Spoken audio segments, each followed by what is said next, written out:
Here Jesus, baie dankie vir u omgee vir hierdie wonderlike gemeente. Here, in hierdie plek, saam met al die serafs, heilig, heilig, heilig is die Here God, die Almagtige, u wat was en u wat is, en u wat weer kom. Prys die naam, Hosanna. Here, prys die naam van ons groot koning en ons God. Here, ontvang ook nou ons harte en ons gedagtes, ons rig ons gedagte na u, en ons loof u, koning van alle konings. Amen. Liewe familie, ek weet nie hoeveel van julle het al die angs en die vrees daarvan beleef as iemand vir jou so swart pen gee. En dan moet jy so tussen 17 en 27 bladsye teken. Ek praat van 'n kontrak. Of dit nou 'n huurkontrak is, en of dit nou 'n karkoopkontrak is, en of dit nou 'n selfoon is wat jy koop.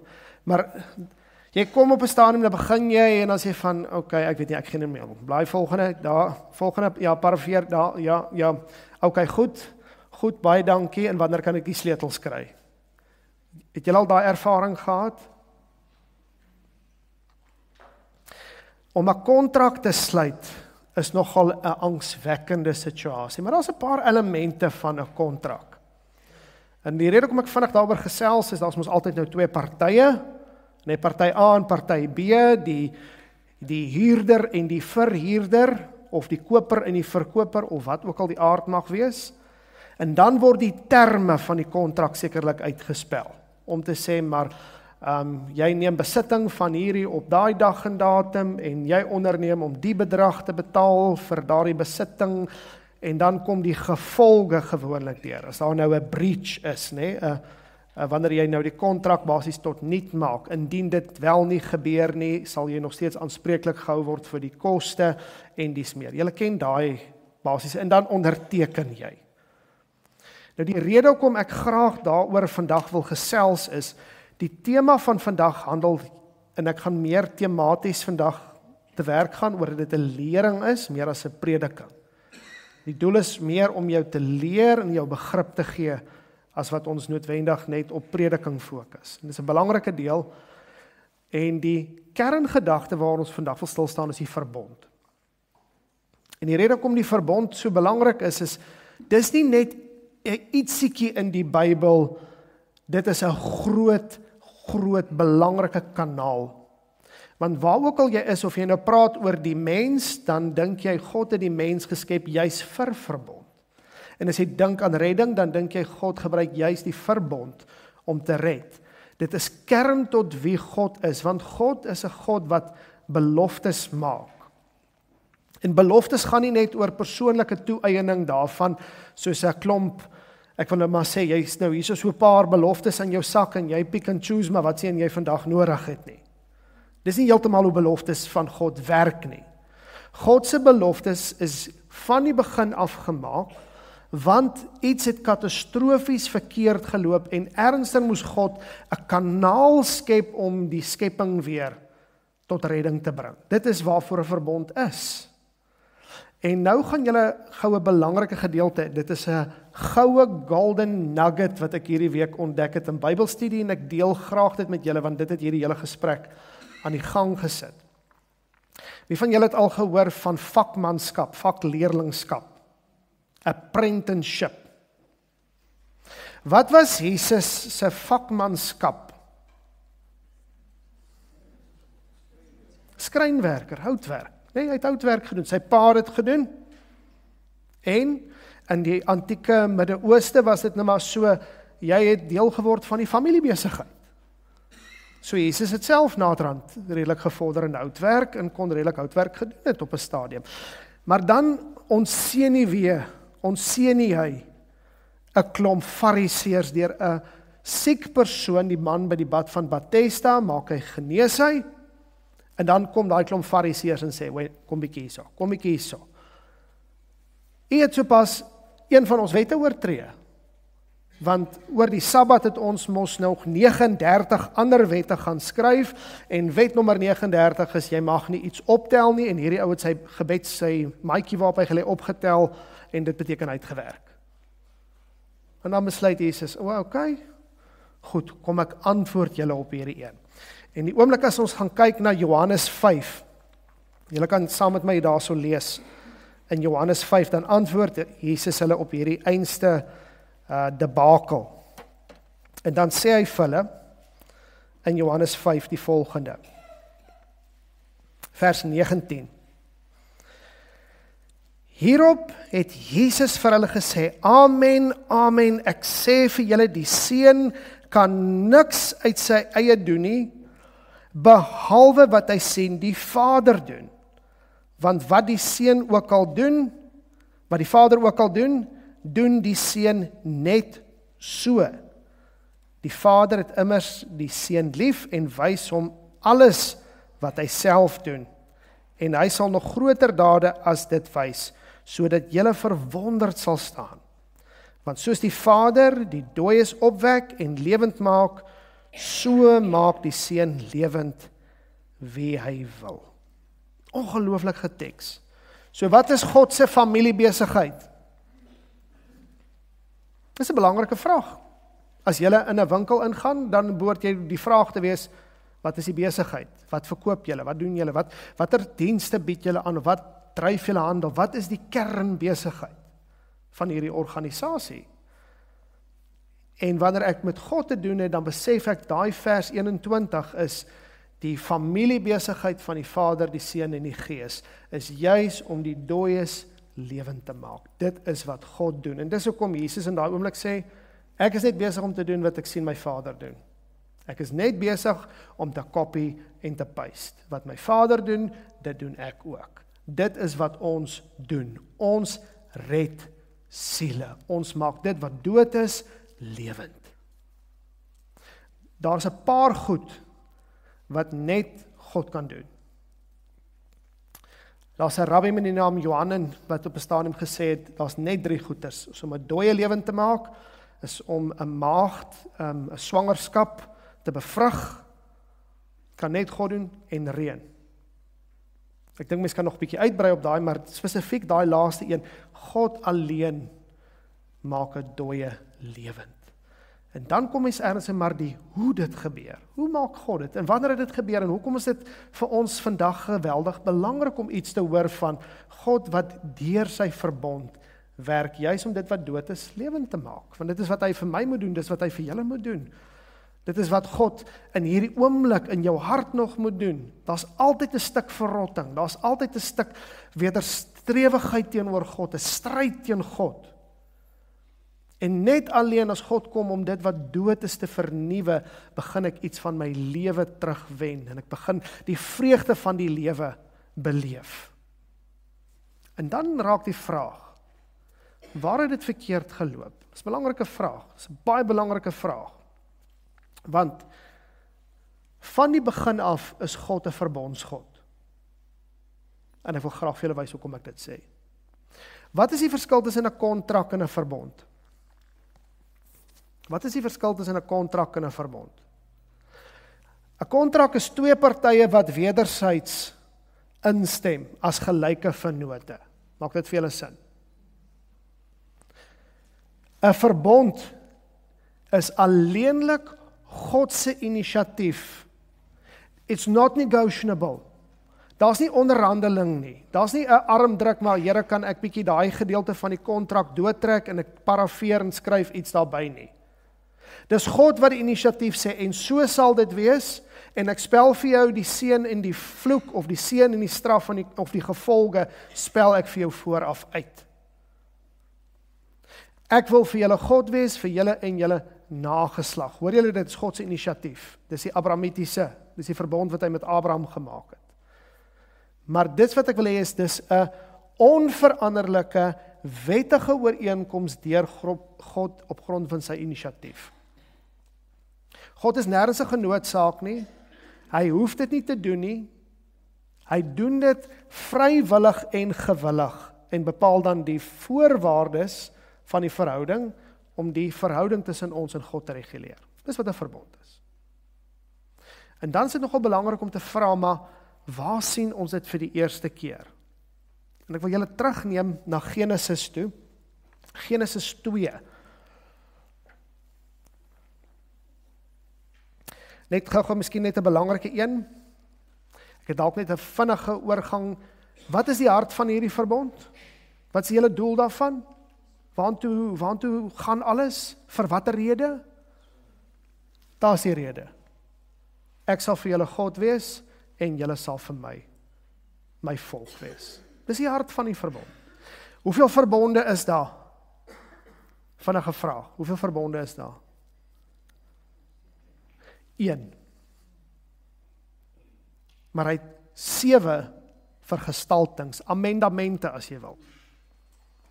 God het van die begin af gesê, ek wil vir jou God wees, vir jou en jou nageslag, en dan elke keer sien ons daar so bietjie by Abraham bietjie by Noag kom iets by, ons kry by Dawid kry jy iets by, en uiteindelik die nuwe verbond. En ek gaan nou kom by die punt waartoe alles werk, en hoekom dit vir julle belangrik is. Ek dink dit is belangrik dat ons vanoggend dit verstaan. Maar die oorspronklike bedoeling, kom ons lees gou saam met mekaar in Genesis 2 vers 16 en 17, die werksverbond. Wat was God se doel gewees met Adam en Eva? Ons gesels baie vinnig daaroor. Wat was God se doel met Adam en Eva? Vir watter rede het hy hulle gemaak? Was God verveeld? Het hy nie geweet wat om met homself te doen nie? Het hy nie mense gemaak met die doel om vir altyd en ewig met hulle in 'n volkome verhouding te wees? Hoor die terme, vir altyd en vir ewig met watter doel? Om in verhouding te wees. En dit is hoekom God vir hulle sê, julle kan van alles eet, woon en bewerk hierdie tuin, geniet my teenwoordigheid, hier is die voorwaarde. Moenie van daai boom eet nie. Moenie van daai boom eet nie, julle sal sekerlik sterf. Het dit wel gebeur?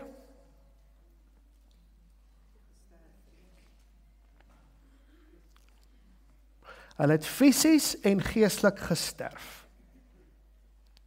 Wie van julle word ouer?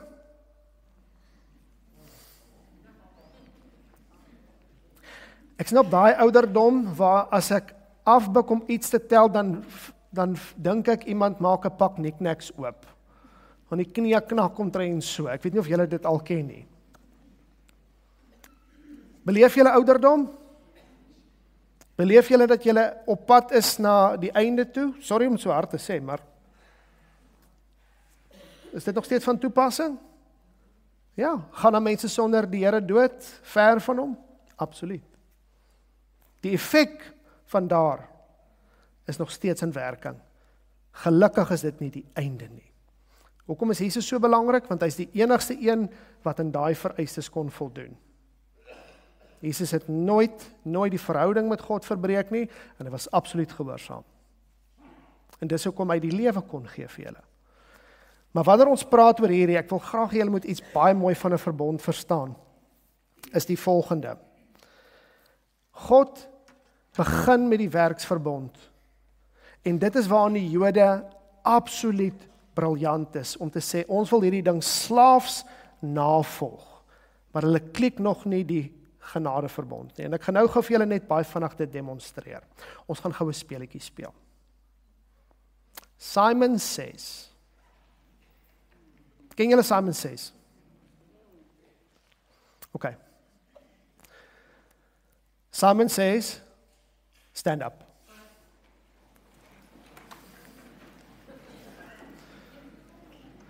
Okay, julle kan sit. Okay, julle almal is uit. Almal wat staan, julle is nog in die game. Simon Says, touch your head. Simon Says, sit down. Staan weer op. Staan op. Simon Says, wave your hands.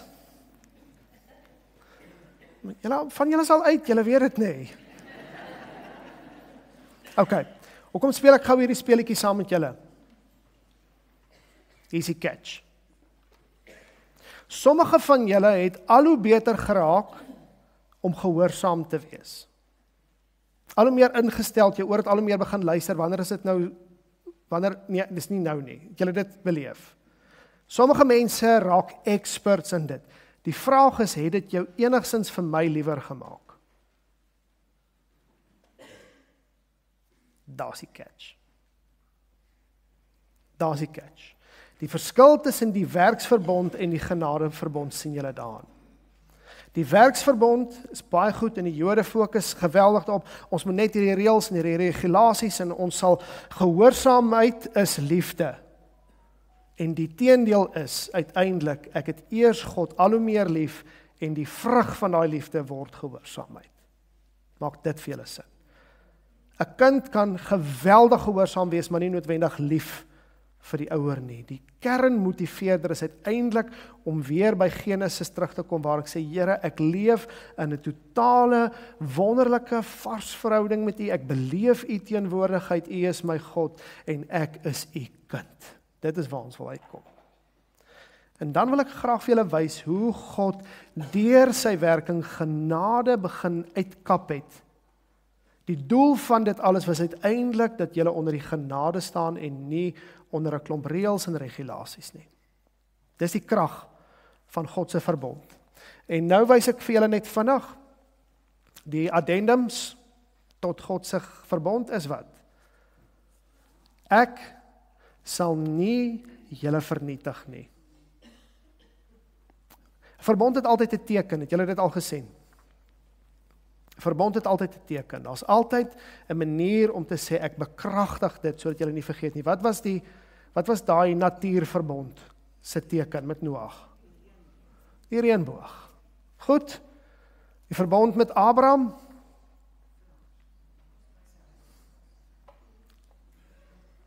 Wat was die teken? Snip, snip. Die besnydenis. Dis die teken gewees. Die teken dat julle my mense is. Sjoe, julle dan hier om daai enige gedans. Wat was die teken met Moses gewees? Die tablette. Wat was die teken gewees met Dawid? 'n Messias sou kom.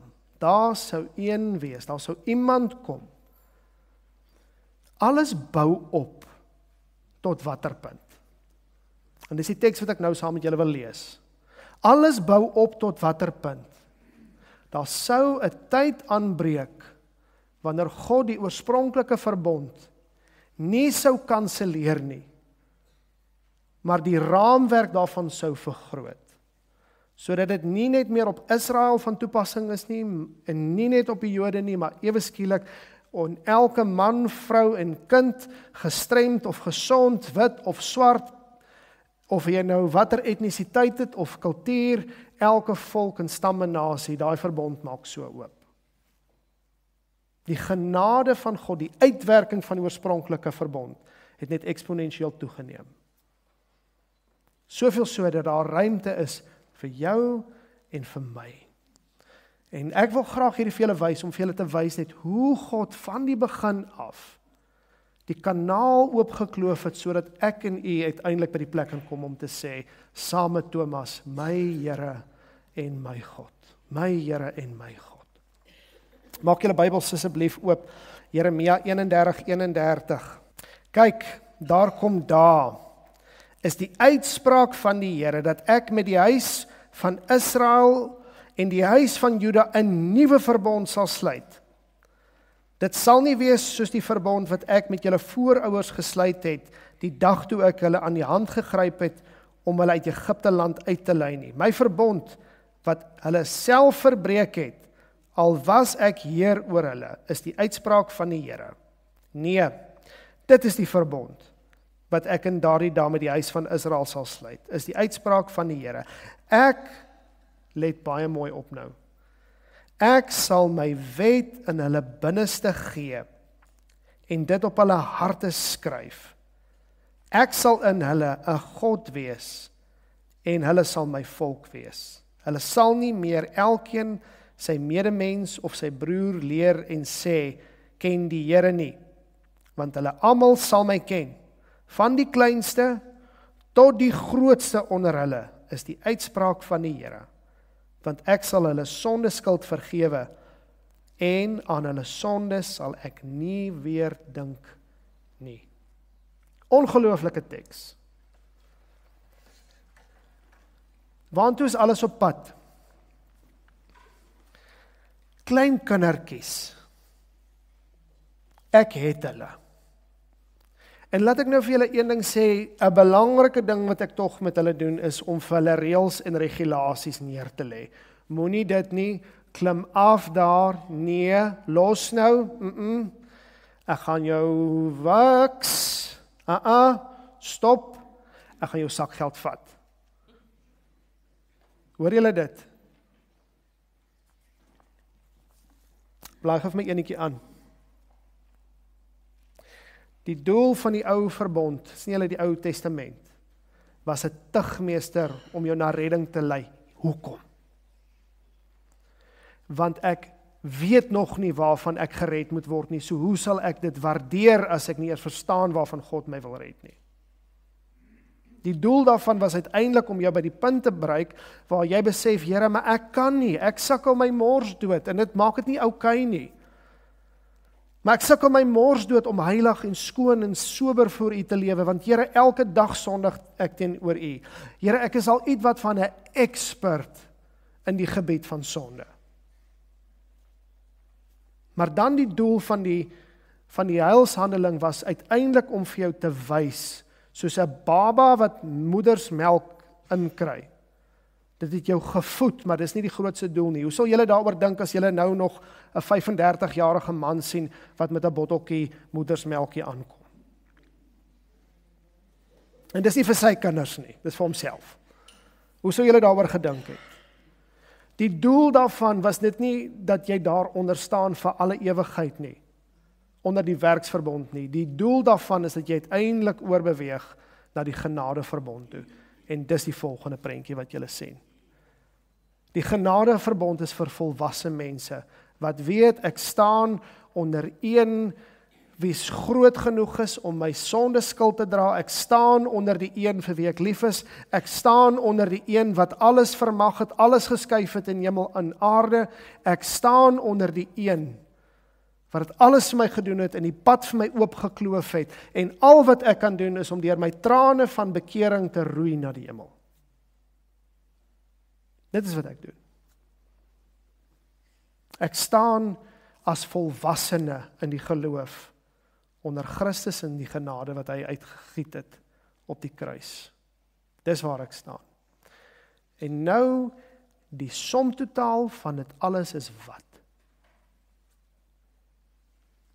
Dat jy uiteindelik by die punt kan kom, waar jy kan sê, nou het die Here iets in my hart verander. Ek volg nie net reëls slaafs na godsdienstig nie.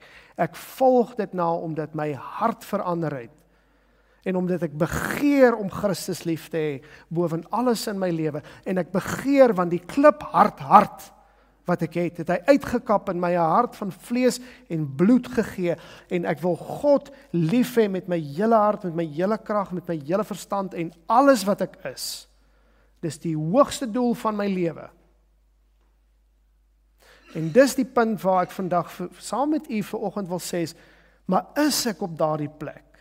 Is ek regtig op die plek waar ek my hart vir die Here oopmaak, waar sy wet nie geskryf is op boeke, maar waar sy wet geskryf is in my hart, my liefde vir hom, veroorsaak dat ek hom gehoorsaam is. En ek kan dit vir julle wys uit die verhouding tussen die Vader en die Seun. Waarom is die Seun die Vader gehoorsaam?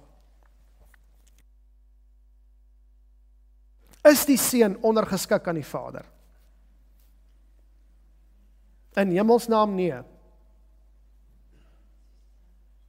Want dan sal ons verskillende vlakke van God hê. Dan sê ons God die Vader is die hoogste God en Jesus is so bietjie minder as hom.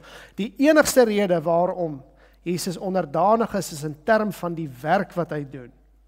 En omdat hy die Vader so lief het, dat nog voor die Vader vra, sal jy gaan om die mensdom te red, is die Seun die Vader so lief dat hy sê, ek sal gaan. Ek sal u in alles gehoorsaam wees. En hoe weet ek dat die Vader die Seun lief het? Johannes 5 sê vir julle, hy wys vir hom alle dinge. In die werke wys die Vader hoe hy vir sy Seun lief is. Ek wys vir jou alles. Maak dit vir julle sin? As dit is hoe my Heer maak, dan is my doelstelling, as disipel van Jesus, om te kopie en te paste wat ek sien my meester doen. Want ek is sy disipel, ek is sy vakleerling.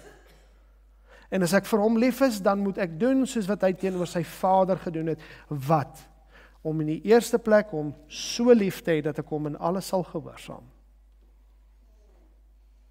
Dat ek hom so lief het, dat ek hom in alles gehoorsaam. Waarom gehoorsaam ek sy gebooie? Nie oor dit primêr gaan oor hemel of hel nie, straf en seën nie, maar primêr oor dit gaan oor omdat ek vir hom lief is. As jy motivering agter jou heilige lewe nie is en gedryf is deur Here, ek kan nie anderster want ek het U so lief, dan verstaan ons nog nie die hart van hierdie verhouding nie. Dan is daar nog maar 'n stuk klip in my hart wat ek sal moet uithaal en uitkap. En God die Gees moet vra om my kliphard hart te verander na een van vlees en bloed, wat verstaan waaroor dit werklik gaan. Familie, in kort, waaroor praat God met julle vandag? Sluit daarmee af. Waaroor gaan dit vandag primêr vandag? Een is dat jy God sien vir wie hy is. 2 is dat jy waardeer wat hy vir jou gedoen het. En 3 is dat jy ernstig jou lewe weer belyn met dit wat goed en wat mooi is, deur ernstig met God te worstel rondom die toestand van jou hart. Om te sê, Here, kom skryf die woorde van die evangelie op my hart. Here, kom skryf die wette wat U gegee het, wat vir my goed is, kom skryf dit op my hart. Here, kom verander my, dat my primêre fokus nie is om my kinders te versorg, en my primêre fokus nie is om te kyk of ek genoeg spaargeld bymekaar kan maak vir my pensioen daar nie. En nie net te kyk hoe lank ek die lewe kan uittrek soos 'n warm visser nie. Maar my primêre doel en fokus en waarvoor ek elke oggend opstaan en waarvoor ek lewe is uiteindelik om te sê ek leef vir Christus, want hy is my lewe. Dis die hoogste doel vir my lewe. Is to love Christ and to love him well. Daar is niks meer en niks minder as dit nie. En vir die wat daai hart is, kom daai selfde Here Jesus Christus en sê, ek is die opstanding en die lewe. As jy die lewe wil hê, as jy die ware lewe wil hê, daarin lê jou lewe. Amen. Kom ons bid. Vader van ons Here Jesus, ons dank U in aanbidding. Ons dank U vir Jesus, ons dank U vir die krag van U Heilige Gees, ons dank U vir die omgee, ons dank U dat ons vandag weer eens bewus mag word van hoe U ons, Here, uit die duisternis van die hel uitgeruk het en ons gebring het tot die wonderbaarlike lewe in Christus wat daar is van ons elkeen. En so kom ons, Here, elkeen, elke man, vrou en kind vandag, Here, om ons harte voor U te skeur, Here, om ons hele gesindheid van ons lewe te draai, om te sien, Here, dat die lewe is Christus, niks meer en niks minder nie. Hoor ons ook in hierdie dag, Here Jesus, hoor ons as ons ook vandag kies om binne U genadeverbond te werk en te sien hoe U, Here, 'n pad vir ons oopgekloof het wat daar nie een was nie.